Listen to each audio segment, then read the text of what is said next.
Welcome back to Family Tanks. I'm Zosha. I'm Scott. And we are incredible.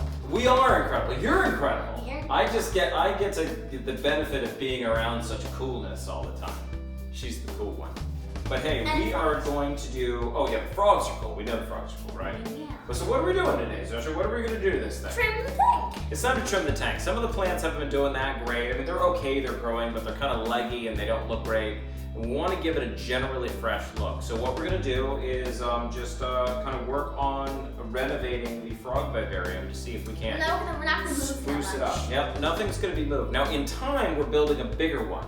Yes. And I'm debating on how to do that with possibly a divided vivarium or two vivariums on top of an aquarium that are decorated to look like it's a single scene. So you have like the fish and then like a piece of wood that would go from the fish tank up into the vivarium. Not really, it would just look like that. Maybe not. And then possibly divide the vivarium so we can have our Tinctorius Robertus as well as a different species as well. Just not together, they'll be divided. So you want an aquarium here and a I want an frog aquarium with a frog tank on top. tank. And a snake tank? And possibly a snake tank underneath. So Oh. we'll see. There's big builds, Maybe big plans, not. and we're stewing on all We'll this see. stuff. Maybe not. Yeah, I think we can do it. What do you say? You don't think I can do it? We'll see. We can do it. We can do it. We build all this other cool stuff. We can totally do it. But anyway, we want to renovate this a little bit because it's just like a little ratty, and we think we could spruce it up and make it a little bit more interesting. So Let's do let's get into it. So right here you can see that it's a little overgrown. We like all the plants, but it's also getting very much covering everywhere. We still want to show some of the wood in the background too. Getting a little wild, right? Yeah. The plants are good. We love the plants, and the bromeliads are great. We bought one, and we have what, 5 now? No, 4 now. 4 of that one specific species. Then we have the terrestrial bromeliad as well. And also, you can see the water is mainly plants now, not even more water. Yeah, it's kind of filled up with plants, which is fine. It's kind of a bog look and everything else, but The background's all this this, one thing. which for the life of me, I cannot remember what it's called, but it's just kind of leggy and spindly and hasn't really done all that well in here, which is okay. So I think what we're gonna do is we're gonna just trim that right down to the ground. And then if it grows back and sprouts up again, that's great, that's fine. Doesn't look fresher. Yeah, the arrowhead plant is actually doing really well. All these vines on the back, we've got 2 things going on. We've got a ficus pomilia, which are those larger leaves, and then those little leaves that look like clovers. Do you remember what that's called, Zosha? No. That is called hydroponica. I believe it's hydroponica japonica. It's an aquarium plant that can grow immersed, and it's taken over. Yeah. And it's great, but we want to give some of the other plants an opportunity to grow in, and we can also use freshening up the leaf litter and all sorts of good stuff. So Yes. we're gonna get into it. Okay, so Zosha, here are the tools of the trade. We've got some long scissors that I use to, they're like aquascaping scissors that I use to trim the planet tank, and then some long pinchers. And you can also reach in there too, because remember, the dart frogs are not what in captivity? Poisonous. Yep, they're not toxic in captivity. So my recommendation is that we cut all of this pretty much right down at the bottom. Grab the scissors and see beneath my fingers there? Left-handed people have trouble. Yeah. Lefty over here might have some trouble with this. No, we don't want to cut that one. I like that one. Right here? Yep. And just give it a good squeeze. It might be a little tough. There you go. And keep going. We want to kind of cut all of this out.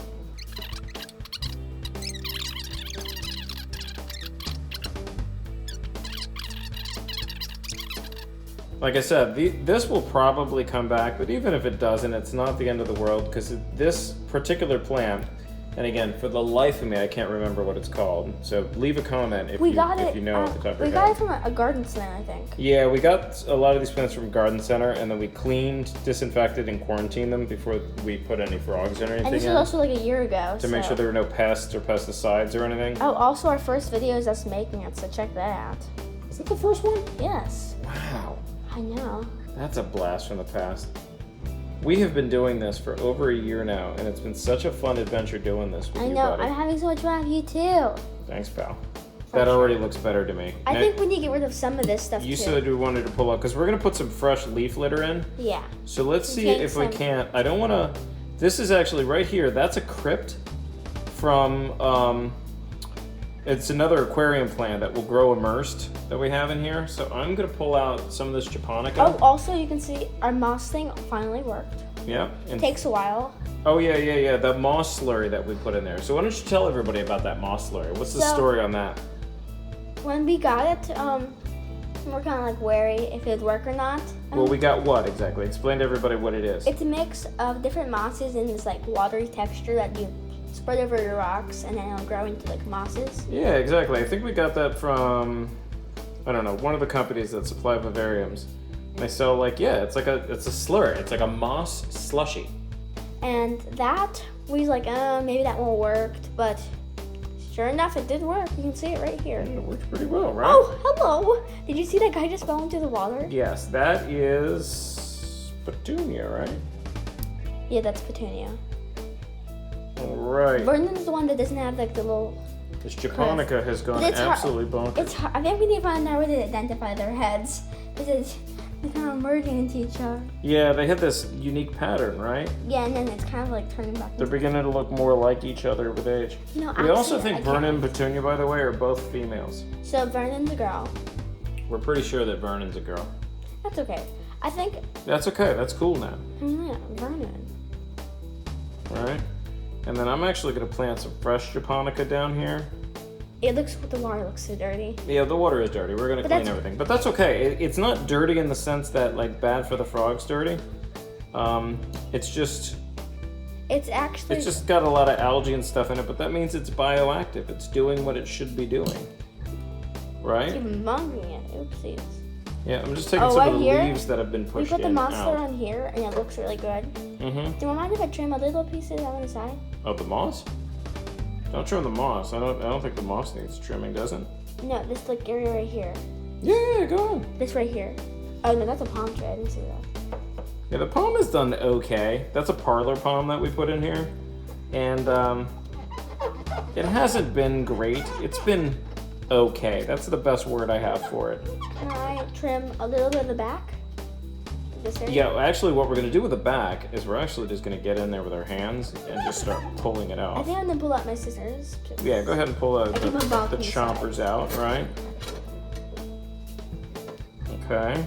So I want this section here to stay thick because I want this to continue to grow down. We just needed to kind of give it a head start, right? So that's actually okay. I'm okay with that, and that will continue to fill in. As a matter of fact, we should maybe encourage more moss to grow there. Yeah. Somehow. Maybe I can plant transplanting maybe some, right? I can take a little flip of it and then put it there. And then in a second, we'll actually get the water change thing out. We use one of those Python water changers, and then we'll replace the water underneath the soil, the drainage layer water. It's funny that's called python. I always think of Lucius the ball python. Right? Different kind of python, though. Mm-hmm. So you think we have too much of this japonica growing on the back? Yes, I think so. I tend to agree with you as well. Especially in this section. Oh, hello. Yeah, it's overtaking some of the other plants, which was kind of fine at first, but I agree that I think it's a little in hand. Look, there's a froggy back here. Yep, so what you want to do is just carefully get in there. Yep. Carefully get in there.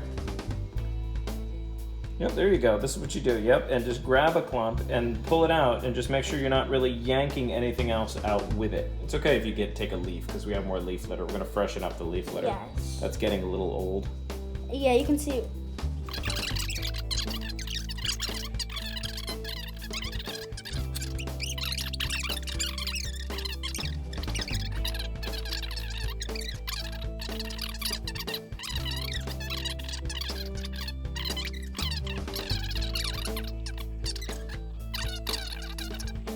Oh my gosh, Petunia. Yes. Petunia's a little rascal. She's up here up top, looking at us, going, "What are you two That's doing?" Not Petunia. That's Vernon up top. Oh, that's Vern up top. Petunia's the one who keeps climbing up the side and jumping into the water. Oh, okay. Petunia's crazy. I gotta keep these guys Petunia's straight. Spider-Man. That's what. Spider frog. Spider frog. Spider frog. Spider frog. Hope we don't get copyrighted. Does whatever spider frog does. Copyright infringement? No, I think we're good. No, but it's frog, so you can't catch us. Right. Thinking outside of the box there, buddy. Uh-huh. I'm sorry, Vernon. All right. Even scary. Yeah, that's nice. And then we're gonna just put some thick leaf litter down on these Yeah, areas. the leaf litter. Or actually, we don't even really need to put the leaf litter. I think if we just encourage the moss. I mean, we're gonna have leaf litter in this area over here. Oh, look, some isopods. Oh yeah, there we go. Those are our dwarf white isopods, and that's good news because it means that they're growing. I was actually gonna dig around in here in a second and see how they're doing, but I guess that's our answer. Because there's all sorts of interesting stuff. There's a crypt growing back here. Yeah, you probably wouldn't even You know, notice. at one point I had to pull a little bit out just to uncover the bromeliad because it was like choking out the bromeliad. It's a very, very good grower, which is of course what you want, just not too much. I just forgot. Oh, look back there. Yeah, I like this section off to the side and how it kind of cascades into the water. That I kind of want to generally keep, but I'm trying to get rid of some of the other. And these little odd leaves here and there that are poking out with it, I'm not worried about because if the leaf itself is detached from the rest of the vine, it'll just break down like the other leaf litter and just be part of the forest floor. But this does look a little better. I'm gonna trim this off like that. Where's this one? Check out the video we made. I'm actually gonna trim this one right here. Check out the original video and you can see what it looked like in the beginning. You can see our journey with it. See how this one's yellowing? Mm-hmm. I'm gonna trim it off, but that is on the most part because it wasn't getting enough light because it was being drowned by japonica, which, hey, if you're looking for an easy to grow plant in your vivarium, I think we can officially, I'm gonna be careful with this though because I don't want to pull too much of this moss off. I want to get the japonica out and leave the moss on that rock, which actually I think I succeeded. Wow. You're the snake girl in the family. Yeah. I think that's your claim to fame. You're the snake girl. And the cats. And the cats, yes. Of course we all love all of our animals, and I think your dad is definitely aquarium frog guy, right? Yes. And you're snake and cat girl. Mm-hmm. Now you can see all these great roots that are growing from the rabbit's foot fern. And they have these wonderful, cool, furry root structures that we couldn't even see before because we had so much of this japonica growing. Oh, there's actually a piece of that. I think we're turning to a superhero video. Spider frog to snake, no, cat girl. Oh. Nice, that's a good call out, buddy. And we don't do this kind of trim very often. This is the biggest trim we've ever done on this, and it's been running for a year. Kind of like our first trim. Yeah, well, no, we've done small trims. We've done maintenance videos even before, right? But this was needed. This was getting crazy. This was getting nutty, you know? And again, we like some of the other stuff we put in here, and you can see it back here. Like there's all sorts of different species of vines. Does anyone know what like back here? Do you think anyone on our channel knows what the past tank was used for? I don't know. You could tell them. Well, we used to have two anoles in here. Yep, we sure Mustard did. And ketchup. Yep, they were good buddies. They eventually went. So long, though. Yep, they eventually went to the palm tree in the sky. Honestly, the frogs, they don't really like hiding. No, they're very bold, and I think some of that has to do with the fact that they've evolved as venomous, or excuse me, I'm sorry. Ooh, I misspoke. That's a big pet peeve. Uh-oh. They've evolved to be toxic and are poisonous, if you will, and you know, would-be predators back here. typically know not to mess with them. How's it going back there, partner? Oh, here you go. Here you go. Good work. Great work. Okay. What do you think, pal? That's pretty good. I think we're in pretty good shape, right? So let's take some of this moss that we sort of dislodged, and I'm actually going to tuck it into some of these moist corners to encourage this shelf down here to fill in with moss, and then we'll try to keep the japonica from growing over. I want some of it to grow, but you know, not overtake it so badly in future growth. Yeah, we have only, oh my. That's fine. It's all back here. The frogs are kind of freaking out, but they're okay. They're going crazy. Well, guys, what are you doing? Oh my gosh, look at. The frog says, "What are you doing in my I crib?" think that might be Vernon. I'm not even sure now. I had a Happy home, and you guys are messing it up. We're not messing it up, guys. We're making it better. The moss even grows in the vines. That looks good. Yeah, the moss, that is a cool feature that we're seeing here. Like, moss is growing up the vine, and this is more of the detail we'd like to expose. Okay, That wasn't exposed before because there was just so much japonica. That's japonica. That darn japonica. And I'd like to make this a real heavy mossy shelf. And I think that's gonna look pretty awesome. What do you think? Yeah. Okay, so we're gonna do a quick cut here, and then we're gonna go prepare some new leaf litter. And we're gonna pack the bottom with some fresh leaf litter, and then we'll clean the glass, and I think we're in good shape, right? Yeah. And cut. Okay, and we're back. So what we've done here, well, Joshi, you tell everybody what we've done. We've removed the vast majority of all the japonica. Yes, we've gone hog wild on the japonica and taken a lot of it out. Not all of it. We've kept some over here in this region over here that we want to continue to have cascade in the water, but we're going to try to prune it more often to keep you getting so nutty, right? And then what we've done is we've actually cleaned and sterilized some live oak leaves, right? Mm-hmm. And we're going to lay down a fresh layer of leaf litter. Excuse me, Froggy. Look at the froggies. All right, so get in here, buddy. Grab some. Yep. And then we want it pretty much everywhere except the water. We don't want it in the water. You just kind of lay it down.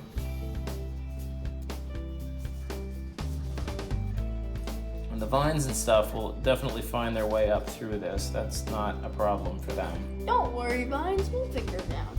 Yeah, they'll do fine. They will find their way through this just fine. Okay, grab some more. And put all this in there to make a nice, big, fresh, thick layer of leaf litter. And then we should wipe off the grass. And then the glass definitely, yes, the glass definitely needs a little TLC, right? Yep, nice, thick bunch of leaf litter on there. That's okay. I mean, if one gets in the water, it's not a big deal. They're going to anyway. Cannons. Yes, they're going to anyway. The frogs push them in there all the time. I just don't want to encourage it. Also, the cutest thing is when they have it and they use the leaf as a little slide and they slip into the water. Yes. It looks like they're sledding. Yes, they are super cute. Anybody who out there who's been thinking about keeping dart frogs, it really is a relatively easy pet to care for. And plus, they're not toxic, so no worries. Yep, not toxic. It's like keeping a toad. Well, frog, I guess. Oh yeah, I mean, it's keeping an amphibian, right? Yeah, and it's just a regular one. It can't kill you, don't worry. Yeah, no, they're not toxic. I mean, I wouldn't let your dog play with them. They're on the most part a hands-off animal. Like big intrusive maintenance like this is something we rarely do. And we don't pet them. No, they're like a fish. That's the best way to think of them. They're beautiful to look at and watch their behaviors, but they're not something that you interact with physically. Nope. Other than, like I said, rare instances like this where we're going in and doing, I still wouldn't massive amounts of maintenance. But I still wouldn't touch them personally. No, it's not a good idea. It's not good for the frog. If they jump on me, oh well. Probably not great for us, even though they're not toxic to us. But that being said, germs and stuff, right? Froggy germs. Yeah, so you set up their environment, you maintain it as necessary, but then you just sort of sit back and enjoy the show. And this leaf litter is going to give all sorts of extra fodder for the springtails and isopods, which seem to be doing really well in there. And it actually creates new hiding spaces for the frogs because they can find the larger pockets in there. And we are in good shape. Okay, so you can hear the slurping in the background. We are going to use our automatic water changing system to change out the water that is down here in the drainage layer. And again, watch, it pulls some out, and so the water kind of keeps coming because it's coming out from underneath the drainage layer that's underneath all the soil.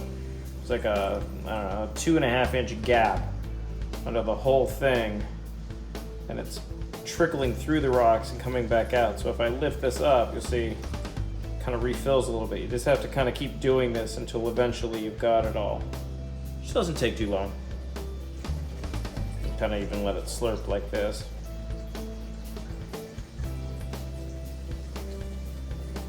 Okay, that appears to be the vast majority of it. A little bit left over is no big deal. So, it is time to refill. Okay, the last piece of this is to Clean the glass, which is a mess. So what kind of water do we use here, Zosha? Distilled water. Well, in this case, it's reverse osmosis water because we have our own RO unit for the. It used to be distilled water. Yeah, we used to use distilled water before we bought the unit because we didn't have the reef tank and you don't go through that much of it. If you have a bunch of frogs or you're keeping a saltwater aquarium or discus or something that you're going to use RO water and you're going to use a lot of super pure water, then it makes sense just to buy a RO unit. They're not that expensive. They're And not cheap, but they're not cheap. Yeah, but now I can make 50 gallons of this a day. But also, one more thing. It'd be very funny if you use tap water, because that is basically pointless. Well, yeah, it's also very bad for the frogs. Yeah. Now, somebody is probably saying out there right now, but you guys put tap water in the pond on the bottom and the drainage layer. And I would say you are correct. However, there's always a however. However, that was treated to make sure it does not have any chlorine that's going to be harmful for the frogs. Super, super important, okay? Now, we spray it with the super purified water, not spring water, but but reverse osmosis or distilled water. And why is that? Can you tell everybody, Zosha? So we can have little drops in the drink from. Well, no, they don't really drink, actually. They drink through their skin. But what's the reason why we use the super purified water when we do the spraying? What am I doing right now? Clean the glass. Yeah, what don't you have to do that much because you use purified water? Clean the glass. Exactly. Why is that? It's tap water has minerals in it which leave spots. Exactly. Yeah, it doesn't have any minerals, so it doesn't leave any spots on the glass. Now the frogs, they leave lots of spots on the glass on their own. Yes. I'm not going to change that. The froggies are being froggies. You can see And the we little love the froggies and we love their frogginess. So that's totally cool. But it's a good way to clean off stuff and not have to deal with water spots, at least not those that you can control. You know, nothing's going to stop your frogs from climbing the glass and leaving little frog prints, but that's I okay. think those are kind of cute though. Yeah, that is kind of cute. That's all kind of part of the look, isn't I think it? one more spot up here. Just clean up this part. Oh, the edge? Yeah. Yeah, we can do that. Oh, and this. Yes, of course. But Gosh. just some clean paper towels and some reverse osmosis water. That's all we use. No cleaners, so no good. solvents. You don't need to use bleach or any of that stuff. And we do it before and after. They sell all sorts of like terrarium cleaners. Nonsense. Pure water. That's all you need. Oh, wow. There's nothing in a bioactive vivarium that requires you sterilizing it. As a matter of fact, that's the opposite of what you want to do. What's your question, Zosha? In the rainforest, is rain distilled water basically? It is not distilled, it is evaporated water. But to your point, rainwater is functionally very similar to the reverse osmosis water because in it itself does not have a lot of minerals. It does have a little bit of pollution in it, unfortunately, and that's its own problem, and that's a whole different conversation, right? Affecting all the frogs. But, in the environment. correct, but it does not have lots of minerals in it. Now, it picks it up as it runs across surfaces. So we actually got a comment way back when that somebody said, you shouldn't spray RO water on your frogs, it's bad for them. Nonsense. If it goes directly into the frog's back, the same way a raindrop would hit the frog's back, it is basically no different, okay? Now, it is true that you should not give reptiles, or even yourself, pure RO or distilled water to drink because the lack of minerals does weird things to your body system if you're drinking it. But frogs don't drink this, right? They just splash around in it, and They kind of rinse it. They drink they're not getting that much of the RO water, right? Because as the RO water goes in and filters through the substrate layers and the leaves and everything we have down here and eventually ends up in the pond for what little time they spend in the pool, which by the way, they don't even need. Yeah, we just have It has plenty of minerals and all sorts of good Except stuff going on. That Petunia loves it. And then she comes up to leaf from the side wall, and then it pops off and falls into the water. She does. I think she likes the splash. And it goes back and back and back. But here we are. This is it. This is the completed, or at least semi-completed, renovated, and largely opened up vivarium for our Dendrodates Tinctorius Robertus. That's these guys, and they come from Suriname, is where they come from. So anyway, leave a comment. Let us know what you think. Like I said, we're hoping to do a big build here coming soon. We just haven't gotten to it yet, and we thought doing a little renovation on this to let the moss and some of the other plants grow Well, it looks would be a good move, right? So hope you enjoyed. Stay tuned. Subscribe. It does so much for us, and it's really not a big deal for you. So subscribe, rock and roll. We love that. And we will catch you on the flip. Bye. Bye. Ribbit. Ribbit. Ribbit. Ribbit. Meow. La la la la la la.